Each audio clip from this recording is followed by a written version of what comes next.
Chapter 1. Young Arthur. In the year 493, Uther Pendragon became king of Britain. He had a counsellor named Merlin. Merlin was also a magician. When King Uther's son, Arthur, was born, Merlin said, "Your son must grow up away from the court. It is safer." Merlin gave the baby son to Sir Ector and his wife. They raised him well. When King Uther died in 509, Britain had no king. The country had many problems. Merlin went to the Archbishop of Canterbury and said, "Britain must have a king. We must find one. Call all the noblemen of the king of the kingdom. Tell them to meet at the great church in London on Christmas Day. There, God will show us the new king." On Christmas Day, all the noblemen were in the great church. Outside the church, there was a big stone with a sword in it. These words were written on the big stone. "He who pulls the sword out of this stone is the true King of Britain."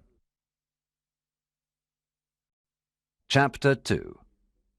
The Sword in the Stone. Each nobleman tried to pull the sword out of the stone. No one was able to do it. On New Year's Day, the sword was still in the stone. Arthur was there with Sir Ector. Arthur pulled the sword out of the stone without difficulty.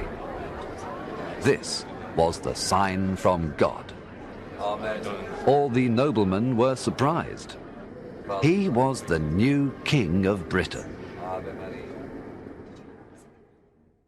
Sir Ector said, "Arthur, you are now the king of Britain." Arthur said, "Father, I don't want to leave you." Sir Ector said, "I'm not your real father. I don't know who you are. The magician Merlin brought you to us when you were born. I raised you like a son, and I love you. Now you are a king. God wants you to lead Britain. You must go and do your duty."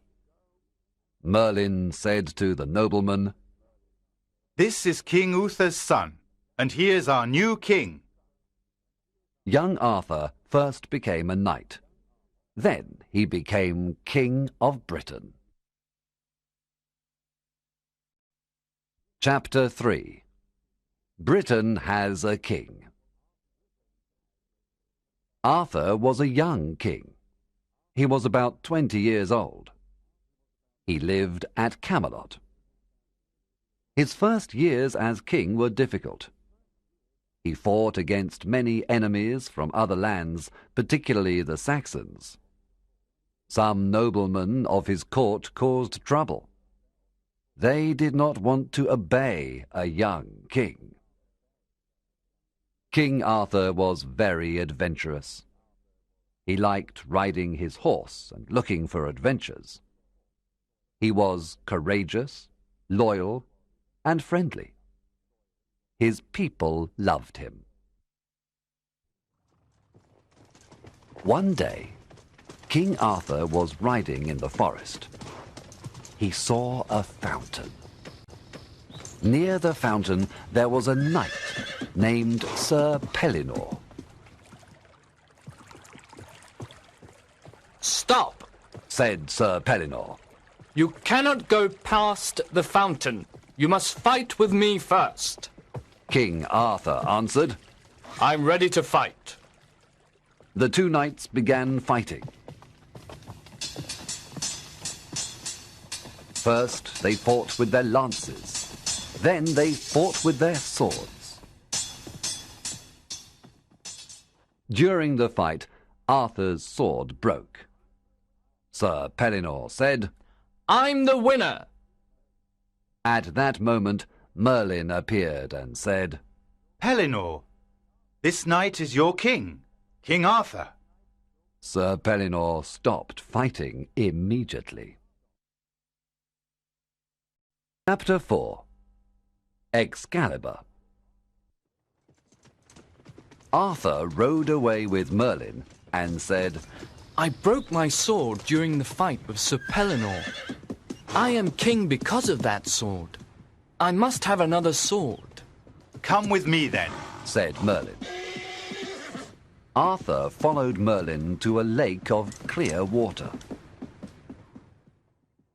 In the middle of the lake, Arthur saw an arm. The arm was holding a sword in a beautiful scabbard. Look, said Merlin. That is the sword, and that is the Lady of the Lake. Ask her kindly, and the sword is yours. Arthur saw a beautiful lady in a boat on the lake. He asked her, Can I have that sword? She answered, Yes, you can have it. Take my boat and go and get it. Arthur and Merlin went to the middle of the lake. There Arthur took the sword. He was very interested in it. He took the sword out of the scabbard and looked at it. It was a beautiful sword, with jewels on it. Look, Merlin, he said. The word Excalibur is written on it. Yes, Excalibur is the greatest sword in the world, but its scabbard is more precious. Why? Asked Arthur. It has a great magic power, said Merlin. When you wear it, you never bleed, even if you are wounded.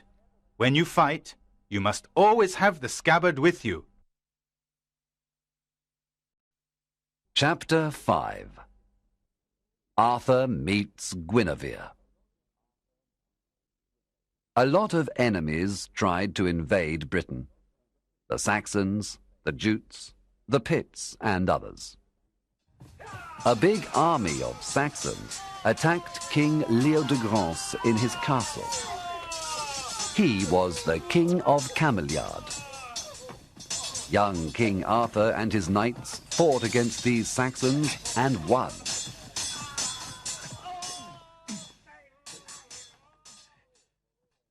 King Leodegrance was very thankful to Arthur. He invited him and his knights to a royal banquet. At the banquet, Arthur met the king's daughter, Princess Guinevere. Guinevere was young and very beautiful. Arthur fell in love with her. He wanted to marry her.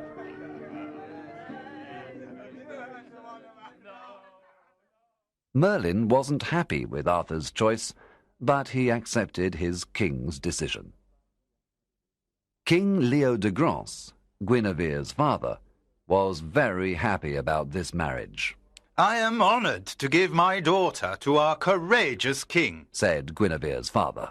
My gift to King Arthur is the round table which belonged to his father, King Uther.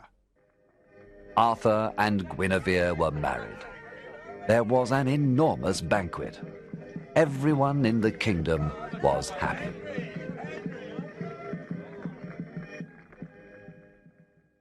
Guinevere arrived at King Arthur's castle with her ladies and the round table. The enormous round table had places for 150 knights. Arthur called the best knights of Britain to sit at the round table. Only the bravest knights were part of Arthur's court. Chapter 6. The 5 Kings. King Arthur and Queen Guinevere were very happy together. The people loved their beautiful queen. Not long after their marriage, there was another invasion of Britain. The King of Ireland, the King of Denmark, and 3 other kings joined together. They wanted to conquer Britain with their strong armies. We must fight these 5 kings, said King Arthur. We must protect Britain. The knights of the Round Table were ready to fight against the enemy. Before leaving Camelot, Arthur said to Guinevere, Dear Guinevere, I don't want to leave you alone. Please come with me. I promise to protect you. Your lovely presence gives me happiness and courage. Guinevere smiled and said, Arthur, I am happy to follow you. Queen Guinevere rode next to King Arthur. King Arthur's army followed. After travelling for many days, they did not meet the 5 kings. Suddenly one night, the 5 kings attacked King Arthur's camp.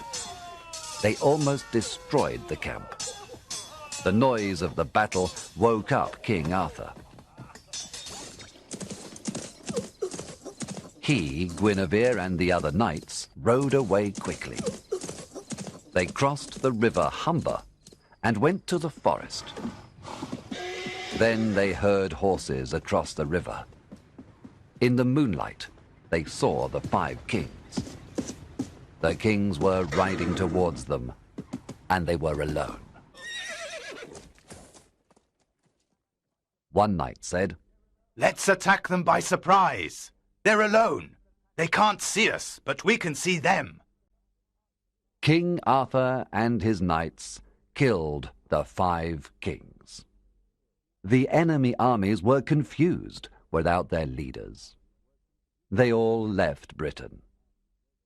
King Arthur and his knights were again victorious.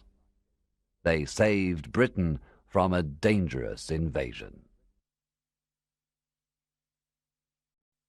Chapter 7. Lancelot. One of the Knights of the Round Table was Lancelot. He came from France. Lancelot was very kind and generous. He often gave his things to the poor. Lancelot served his king and queen well. One day, a strange girl came to the great hall of the castle. She said to Sir Lancelot, Come with me. It's very important. I cannot tell you more. Please, follow me. Sir Lancelot followed the girl to the forest. They stopped at a church. Lancelot entered the church. He saw 12 nuns. One nun said, Sir Lancelot, we bring you this young man. He is loyal and courageous. Please make him a knight. The young man looked honest. Lancelot agreed to make him a knight. However, Lancelot did not recognize this young man. He was the son Lancelot had from Elaine, a lady he loved some years before. The young man's name was Galahad. Galahad's mother wanted him to be a knight, like his father. The next day, Lancelot returned to Camelot with the young knight. King Arthur, Queen Guinevere, and the Knights of the Round Table were happy to meet Galahad. When Sir Galahad sat down at the Round Table, his name appeared on the table. Everyone was amazed. Lancelot looked at Galahad carefully. Suddenly he realized that Galahad was his son. Lancelot was very happy and proud. Chapter 8. The Holy Grail. One day, the knights were sitting at the Round Table. They were celebrating a religious holiday. Suddenly, there was a loud noise.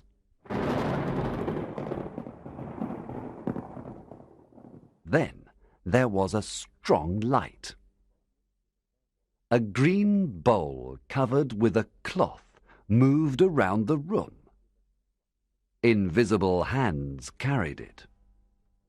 After a few moments, the green bowl disappeared. That was the Holy Grail! Exclaimed King Arthur. That is where Christ's blood was kept after he was crucified. The knights were amazed. They all wanted to see the Holy Grail. Sir Gawain, a loyal knight, declared, I want to look for the Grail for 1 year and 1 day.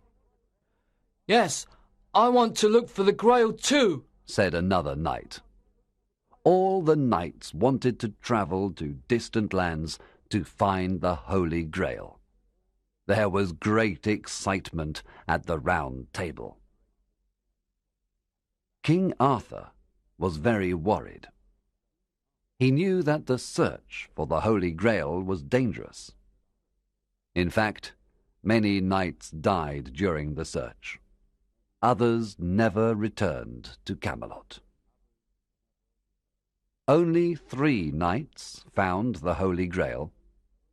They were Galahad, Percival, and Bors. All 3 had pure hearts. Only those with pure hearts saw the Holy Grail. The 3 knights travelled to distant lands. After many dangerous adventures, they found the Holy Grail.